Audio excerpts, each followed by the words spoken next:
here, and we are back. We are back for another Ready Set Sunday, and today, believe it or not, we are talking about holidays Which ones? like Christmas. That's the big one. Christmas and Hanukkah and all the ones that happen towards the end of the year. Not Halloween. We can talk about Halloween, I guess. Yeah, I mean, that's more costumes and candy than it is gifts. Yeah, but we're going to talk about travel and gifts and presents and wrapping paper and parties and like all the things that come with those end of year holidays. Some people think that's the best time of the year. It's the most wonderful time of the year. That's what they say. For some of us, it's our favorite holiday, Christmas, let's say. Is it? Is yes. it? I yes, it is. I don't think I knew that. Oh, you don't? Actually, I really did know that. Pretty sure you did. So if those December end of year holidays are your favorite, drop us a little holiday emoji in the chat. We would love to know that. Also, if you have ever hit December and thought, how did we already spend this much money? Then drop us an emoji that expresses how that makes you feel too. That's probably not the same emoji. No, it's probably frowny face. Maybe teardrop. Maybe. So while it is our favorite time of the year, admittedly, when we first merged our families together, this was a little bit of the bumpy kind of planning for us, because obviously we had done holidays a little bit differently in each one of our households, and we had to figure out how to budget for things. And that very first Christmas, we planned pretty well, but I distinctly remember that we forgot one big thing. Yeah. Well, do you remember what it was? Maybe it's several. Do you remember what it was? Stocking stuffers. Stocking stuffers. And Elf on the Shelf. Elf on the Shelf. Surprises. His family has an elf that visits them. My family did not have an elf that visited us. And so that was something that was new and we had to plan for and was not in budget. And so... Yeah, that's one of those merging challenges, right? Yeah. You have different traditions and rituals. Yeah. And you got to figure out which ones you're going to continue. So we had gifts covered, but we did not allocate for, the magical parts.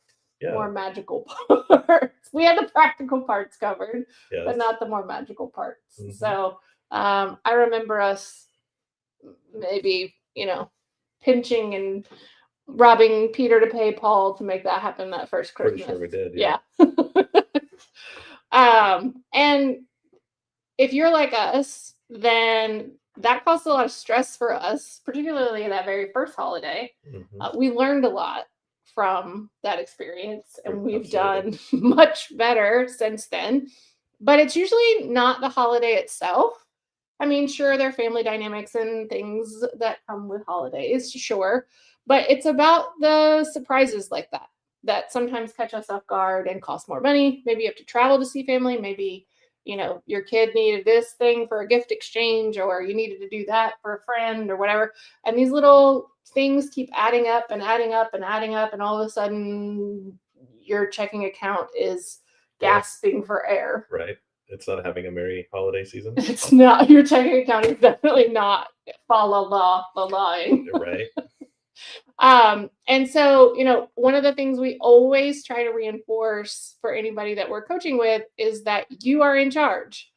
And while that may seem really hard to hold on to in the middle of all of the holiday busyness and chaos, one of the things you have to do is take a breath and take one of those things head on, one at a time. And that's why we're talking about the holidays in September.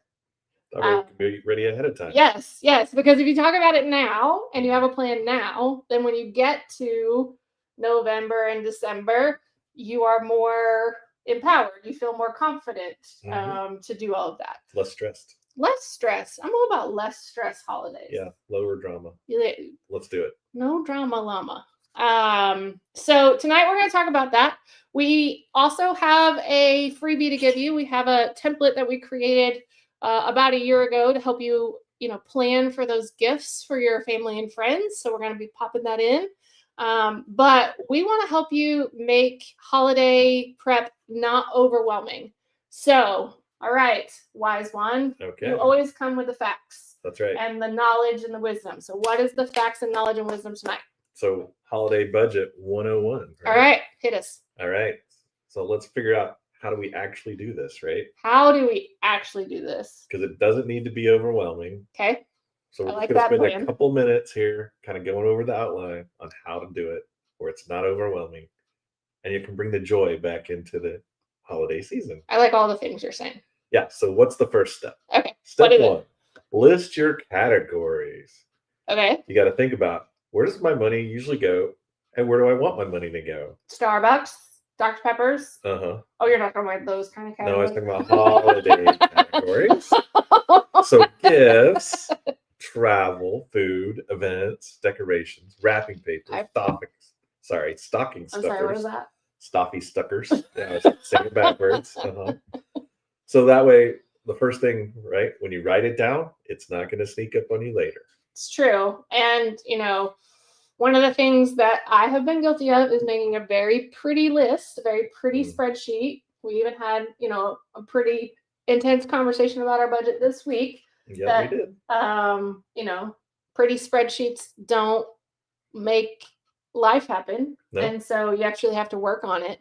If you don't use your tools, they don't work. That's right. If you don't use your tools, you don't work. Even we have to remind ourselves about that every once in a while. Mm-hmm. So it's not just about making the list.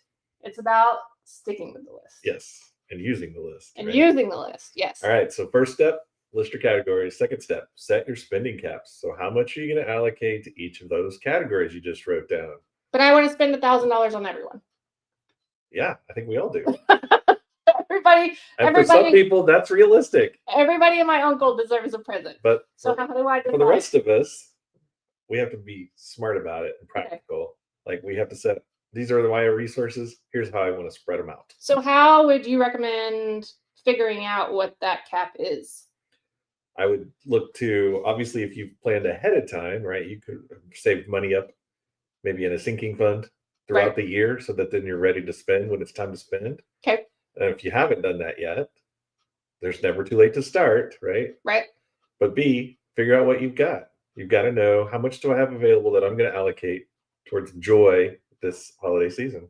Yeah. So our system, for example, took us a while to kind of we tweaked it a little bit. We tweaked it. We keep tweaking it, but we pick a dollar amount for every kid on their Christmas present, and then we add that part for magic in there, and then we take that whole amount and divide it by 12.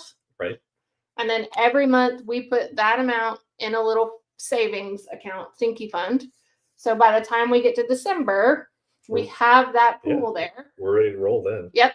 So if you haven't done that, that's fine. You're not behind. September to December, decide what that amount is you want to spend in December. This is your runway from now until December. Decide how much you want to put aside every week, every paycheck, whatever it is. And this year may not be as large as next year because you don't have as much runway.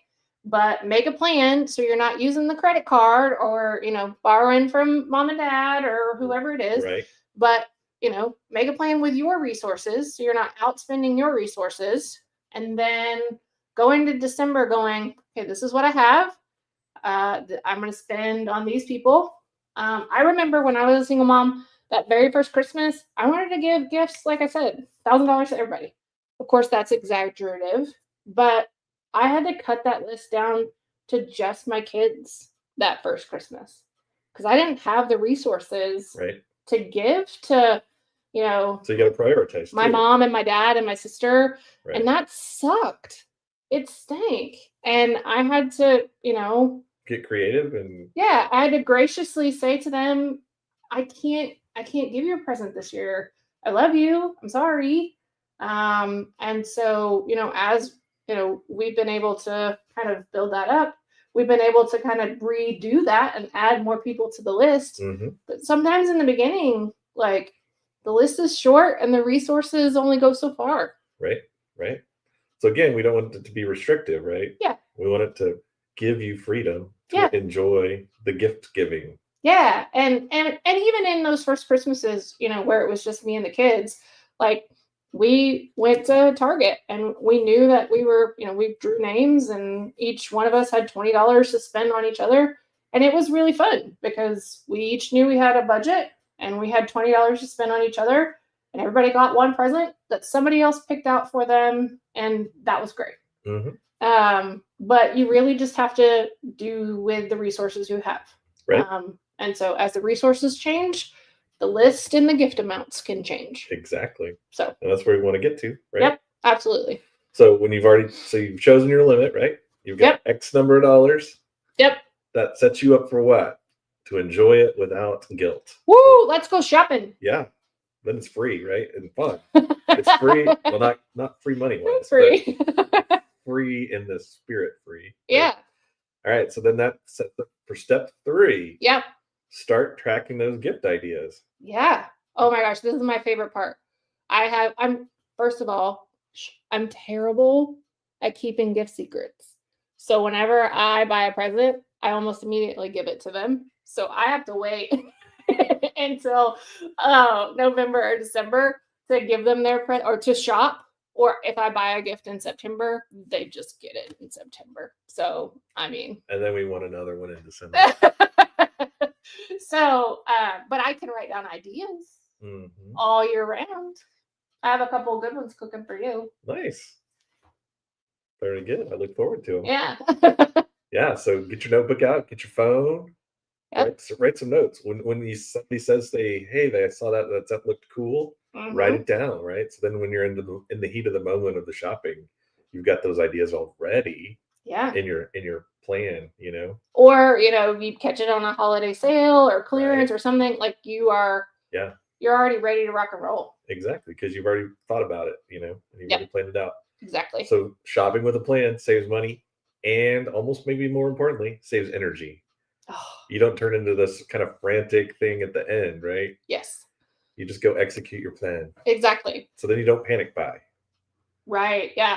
That, I have also been on the other side before I kind of got smart about money, and just went, whatever, I'll figure this out in January, and just went and shopped. Right. That's the most terrible thing you can do because you're going to wake up with kind of it's a New Year's hangover, a holiday hangover, right? And then wish you had a plan. Right. Because then you'll need another plan to get out of the hangover. Exactly. So, yeah. Exactly. Well, so we're going to try to help you make this easy. We have got a holiday budget template. So if you scan that little QR code up in the corner there, you will get to download our free budget PDF template. So go ahead and grab all that. And that is really just exactly what we said. It's a list of people. It's a list of amounts that you want to spend on those people. And then it has a column where you can track what you actually spent for them. So then at the bottom, you can kind of total it up and see if you're on track. So it's just a really kind of simple way to keep track of your holiday gift expenses. Right. It's just a practical way to do steps 1, 2, and 3. Exactly. Yep. So grab that. We would love for you to have it. And then we would love to hear if you use it. So come back at some point and comment in our Facebook or in our community and share that. I will say you have to be a member of our community. It's going to take you to our community page to download that, but it's a free resource and a free community. We would love for you to be a part. Yeah. So join up. Yeah. We're always talking about, yep. We're always talking about new things, and you can hang out with other people who are working on their financial world just like you. So, all right. So that is one thing that we are getting for you. Now, the other thing that we are super excited about is we are going to have an amazing guest next week. So before we kind of... You mean not me? I mean, you're always amazing. Oh, okay. So it's not either one of us. You caught me off guard. You're always amazing. Oh, okay. Well, that's good. But this special guest really is amazing. She is. Over and above. Yes. I met Jessica at a conference called Verve. I'm actually wearing that shirt today. Verve, shout out to my friend Suzanne, who's hosting this amazing conference again in a couple weeks. And so I met Jessica at Verve. She's a fellow frog, but Jessica does amazing work with happiness and talking about where happiness comes from and how we can have sustainable happiness. She isn't afraid to call out the systems in our world that lead to burnout and not success and happiness. So we're going to have this amazing conversation next week. She has a brand new podcast called The Unhappy American. Now, just the title of that makes my ears go. Yeah, there's something here to listen to. Yeah. Just because of the way the world is right now. Right. And it seems like there's a lot of unhappy people. Yes. And so her very first episode is all about how we try to buy happiness off a shelf, or people try to convince us that we can buy happiness. And so we're going to have this amazing conversation about how happiness is not on a shelf and how we need to stop buying the hype of we can just buy and purchase our way into happiness. So I cannot wait, not only because she's my friend and she's a frog, but also because I think this is going to be pretty darn fun and incredible. So yep, absolutely. Yep. So you don't want to miss this conversation. She is sassy. She's real. She's raw. So we're going to get into it. And so mark your calendars for this time, 8 p.m. Central Time next week, October 5th, for my friend, Jessica. And so we are going to really dive in with her, and I cannot wait. So we hope to see you there. All right, friends, we are challenging you this week to take 10 minutes. That's it. 10 minutes. 5 and 5? 5 and 5 makes 10. Okay. To start your holiday budgeting. I think we can do that. Yeah, I think we can do that. Yeah, I think you can do that. Everybody can do that. Yep. And so take 10 minutes this week and start your plan. Start the ball rolling. And then by the time you get to December, you will definitely thank yourself for starting in September. So, all right.